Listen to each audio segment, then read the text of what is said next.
Avec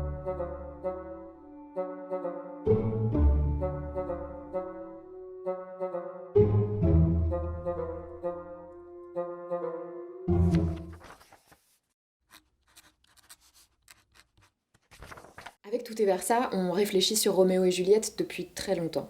Donc c'est une pièce que j'ai beaucoup lue, beaucoup décortiquée, et il y a quelques années, j'avais même commencé à remanier une traduction existante.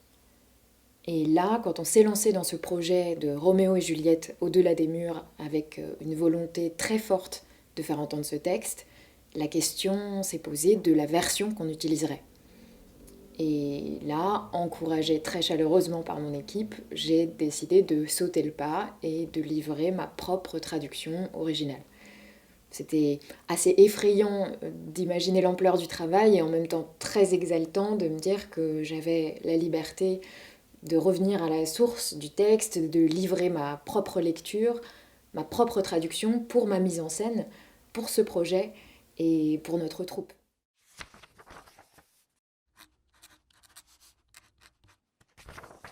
Alors non, c'est pas une adaptation, c'est une traduction, ligne à ligne, du texte original vers le français. J'ai choisi de traduire dans un français moderne, au sens où je ne traduis pas dans le français de l'époque de Shakespeare, mais ça ne change rien ni à la trame ni au contexte. Roméo et Juliette, ça se passe dans la Vérone du XVIe siècle, où on règle les querelles à l'épée, où on va se réfugier chez un moine quand on a des ennuis. Je veux garder tout ça. Ce que je souhaite, c'est qu'on puisse entendre cette pièce aujourd'hui sans que son caractère ancien soit un obstacle ou crée une distance, sans qu'on ait la sensation de quelque chose de poussiéreux ou de pompeux. Parce qu'à l'époque de Shakespeare, il y avait des gens de tous bords qui venaient voir ces spectacles et qui s'amusaient énormément, et j'ai envie de pouvoir garder ça vivant. J'ai choisi un langage châtié, mais clair, dans l'espoir que pour les acteurs comme pour le public, on ait une pièce très lisible, très entendable, sans avoir besoin d'explications supplémentaires.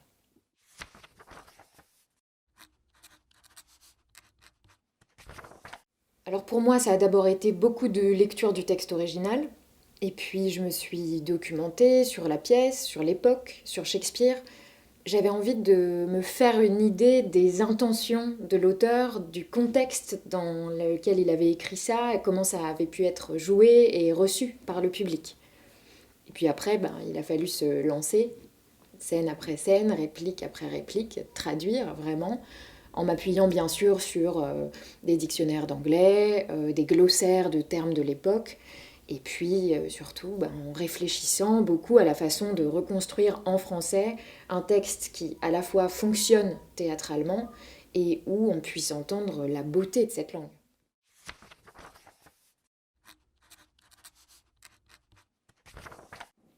Telle est la question, évidemment. On change de langue, donc déjà l'écart est là.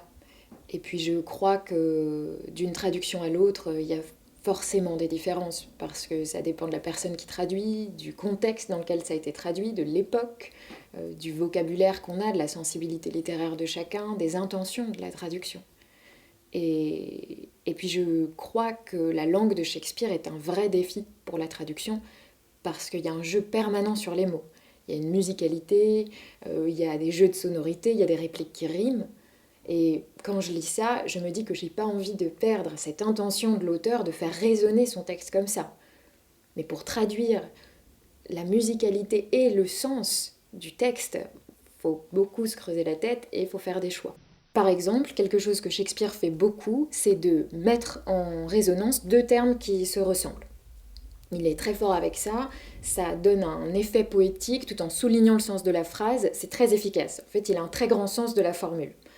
Pour donner un exemple très concret, à l'acte 3, Roméo se désespère au sujet de Juliette et il questionne la nourrice.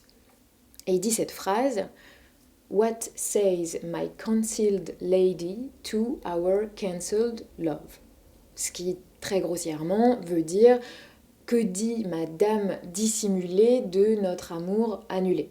Puisque Roméo et Juliette ont été mariés secrètement à l'acte 2, donc Juliette est sa concealed lady, sa dame dissimulée. Sauf que en anglais, on a ces mots qui se répondent, concealed et cancelled. Et ça donne cette phrase très symétrique, What says my concealed lady to our cancelled love? Et donc pour essayer d'avoir à la fois cet effet d'efficacité de la phrase et sa signification, j'ai choisi de traduire Que dit mon épouse cachée de notre amour gâché? Voilà, c'est un exemple parmi 1000 des questions que pose ce texte, parce que l'écriture de Shakespeare fonctionne tout le temps comme ça, par rebondissement des mots. Et là où il est vraiment virtuose, c'est que il joue sur les mots non seulement pour dire des choses très intenses, mais aussi pour plaisanter.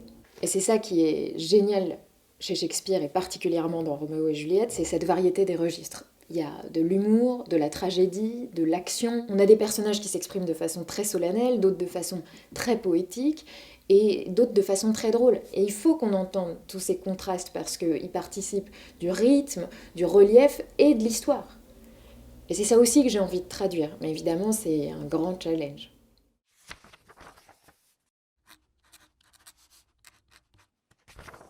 Oui, vraiment, déjà pour l'expérience, parce que ça m'a fait découvrir plein de choses sur Shakespeare, sur cette pièce, ça m'a fait recomprendre cette pièce d'une façon beaucoup plus concrète qu'à travers la langue des autres. Et j'ai encore plus envie de la monter maintenant. Ce que je voudrais qu'on arrive à faire avec la troupe, c'est faire ressentir au public toute l'extravagance de ce théâtre. C'est fou, c'est drôle, c'est très divertissant, ça fait rire, pleurer, s'étonner, rêver, tout ça dans une histoire. En fait, on doit tous finir essoufflés, le public comme les acteurs. Ça, c'est le travail de la mise en scène et des acteurs, bien sûr, mais pour ça, il faut une bonne partition, c'est-à-dire une belle histoire, un bon texte. Et de ce point de vue-là, Shakespeare nous a vraiment gâtés. Et ce que j'espère, c'est que cette traduction nous aide à faire vivre cette histoire et ce texte et nous permette de réjouir le public à notre tour.